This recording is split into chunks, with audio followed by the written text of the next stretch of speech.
कुठेही शाखेत जात नाही. हे वातावरण एक छोटंसं गाव आहे ना JNU, उत्कृष्ट वातावरण. पण JNUचं कसं की ज्या पद्धतीचं पॉलिटिसायझेशन आहे, ज्या पद्धतीने इथं एक पॉलिटिक्सची समज होते किंवा हे वातावरण एक छोटंसं गाव आहे ना JNU. 1100 एकरचे कॅम्पस आहे आणि आमच्या कुठेही शाखा नाहीत आणि आम्ही कुठेही शाखेत जात नाही, जसं JNU वाले करतात. ठीक आहे. तर तो 7-8 हजार विद्यार्थ्यांचा जो एक समूह आहे, तो एक मॅक्रो वर्ल्ड येते, मॅक्रो कॉस्मस आहे. म्हणजे मॅक्रो वर्ल्ड का म्हणतो मी, की सगळ्या राज्यांचं प्रतिनिधित्व येतं. ठीक आहे, ते फार महत्वाचं आहे. म्हणून तुम्हाला एकाच गावात पूर्ण भारत दिसतो. तुम्हाला त्याच्यावरूनच दिलेली सगळे ते तर नद्यांची नाव आहेत. ठीक आहे, जे हॉस्टेल्स आहेत ना, ते नद्यांची नाव आहेत आणि ते सगळ्या कोपऱ्यातून, म्हणजे ब्रह्मपुत्रापासून तर आपली ताप्ती पण आहे, सगळ्याच आहेत.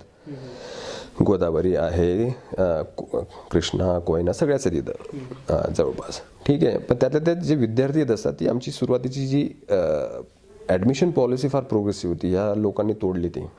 त्याच्यात 2 घटकांचा आम्ही समावेश करायचो.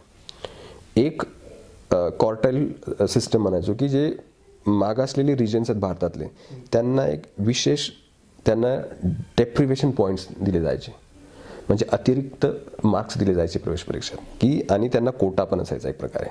तर म्हणून झारखंड असू दे, उडीसा असू दे किंवा महाराष्ट्रातील काही मराठवाडा असे रिजन्स असू दे, तिथून विद्यार्थ्यांना काही जास्त एक्स्ट्रा पॉईंट्स देऊन त्यांना ॲडमिशन दिलं जायचं.